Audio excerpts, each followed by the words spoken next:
छठी बरतिया हो झांकी झूम। हमनी का जीवन में छठ का बड़ा महत्व बा।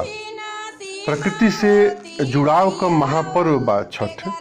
हमनी का मान्यता बा जौन मनुष्य आ प्रकृति से बड़ा मजबूती से जुड़ल बा। नदी या तालाब का किनारे जौन हमनी का छठ पर्व मनाई न जा उहे चीज के बता रहल बा कि प्रकृति का हमनी का जीवन में कितना महत्व बा। छठ पर्व जौन बा उ प्रकृति के साथे मनुष्य का जीवन का अनुभव बा, सृजन बा, संवेदना बा, ओकरा में लोकबोध बा आ एगो सामूहिकता का व्याप्ति भी बा। यही का पर्व बा ई लोक पर्व जौन हमनी का छठ मनाई न जा। एमे पानी बा, पाकी बा, गोबर बा, माटी बा, ये सब के महत्ता के रेखांकित कइल जाला।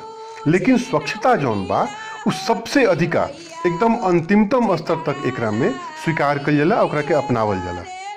ओकर ई पर्व बा तो मनुष्य का जौन आदिम राग बा, जौन रागात्मकता बा, जौन प्यार बा, ओकरा पर ई मुहर भी लगावेला एगो।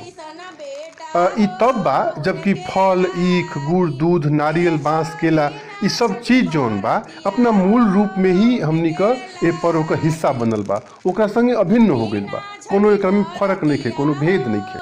अमरुधिया जे फरेला घवद से ओह पर सुगा मेड़ाय, ओह पर सुगा मेड़ाय सुगावा के। वैसे तो हमनी का छठ पर्व जौन बा उ मूल रूप से कहल जाओ तो दीपावली का 6 दिन के बाद माने कार्तिक महीना का शुक्ल पक्ष का षष्ठी के मनाई न जा। लेकिन हम अब जौन समग्रता में एके देखल जाओ तो ई ओकरा से 2 दिन पहले ही चालू हो जाला जब नहाए खाए के संगे ई शुरू होला। ई बिहार से देखी चाहे पूर्वी उत्तर प्रदेश में देखी, झारखंड में देखी, अब तो बड़ा स्तर पर मनावल जाता। ई बम्बईओ पहुँच गइल बा, सब जगह पहुँच गइल बा। तो ओकरा में जौन हमनी के लोक आस्था बा ओकर समग्रता में जौन सहभागिता होला वही का ई एगो महापर्व बा। एकरा में जौन गीत गाना होला, जौन रखे लोकगीत कहल जाला, उ ए पूरा पर्व के जौन बा एगो सांगीतिक रूप से अद्भुत रूप से अभिव्यक्त करेला, अभिव्यक्ति देला। एक ओह पर सुगा मेड़ाय देला घवद से ओह पर सुगा मेड़ाय। हमने का ई मानल जा सकेला बहुत आस्था से जुड़ल बा कि छठ पर्व जौन बा ई सूर्य का उपासना का, सूरज देवता का उपासना का ही पर्व बा। लेकिन जौन आमतौर से एगो पूरा दुनिया में मान्यता बा कि जौन उदीयमान सूरज बान माने जौन उगे वाला उगे सूरज के जौन अर्घ दियाला वही में पूजा कइल जाला। लेकिन हमनी के जौन छठ पर्व बा एकरा में जौन अस्ताचल के सूर्य जालन जौन अस्त होत सूर्य बा ओहू के हमनी के पूजा करने जा। तो ई एगो अच्छा बात बा कि अस्तगामी अस्ताचल को ओर जात सूर्य के भी हमनी के उपासना करी न जा। वही के संगे उषा का भी उपासना होला। उषा का उपासना से हमनी के एक जोड़ सकी न जा कि स्त्री तत्व को जौन बा एकरा में बहुत महत्वपूर्ण उपस्थिति बा। सूर्य का पर्व होते हुए भी, सूर्य का पूजा का पर्व होते हुए भी हमनी कहने जा कि छठी मैया का पूजा बा। ई बार बार हमनी के कही न जा तो ऐसे स्त्री तत्व का उपस्थिति एकरा में मानल जा सकेला।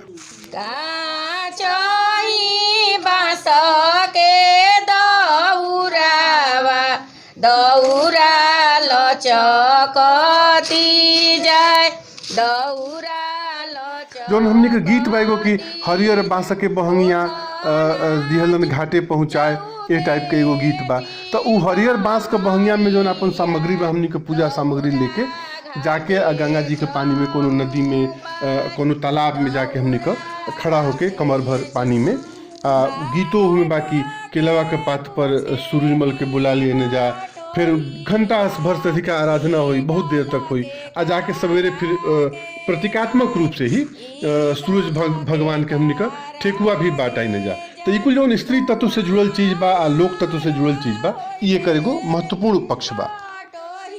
हालांकि ये में कोनो दूरा नहीं है कि छठ पर्व के कई गो मिथक आ मिथकीय चरित्र से भी जुड़ल गइल बा। लेकिन उ तमाम मिथकन में से कोनो एगो के एकरा में पूजा ना होला। एमे मूर्ति पूजा नहीं खे, एमे बाजार नहीं खे, एमे बाजार के वर्चस्व नहीं खे, तो छठ पर्व जौन बा अबे मूलतः कोनो दिखावा से, लोक आडंबर से एक से दूर बा। तो हमने के जौन जीवन के खेत में उगल संवेदना कहल जाला, मूल रूप से जीवन से जुड़ल खेतीहर किसान किसानी एक के जौन जीवन संघर्ष बा, ओमे जौन आनंद बा, वही के ई पर्व बा छठ पर्व। एकरा में प्रकृति पुरुष एक दूसरा से जौन मेल जोल बा, जौन गप्पस रूप से साझेदारी बा, एमे केहू पंडा पुरोहित ना आई, केहू बिचौलिया नहीं, सब अपन धर्म अपना पर्व अपना तरीका से मना रहल बा। एमे हिंदू मुसलमान के कोनो भेद नहीं, सब एक दूसरा से जुड़ल बा, कोनो श्रेष्ठता ऊंच नीच के भेदभाव नहीं, समानता आ समस्तता जो हमनी के एकदम आदिम रंग कहल जाला, ओमे ई सब जुड़ल बा। तो एमे कोनो आडंबर, कोनो कर्मकांड, कोनो पाखंड, कोनो बाजार का वर्चस्व, कोनो ओकर हमनी के प्रभुत्व एमे ना देख सकी न जा। तो ई छठ पर्व एगो हमनी के यही से कहल जाला कि एकरा में बहुत सामूहिकता के बोध बा।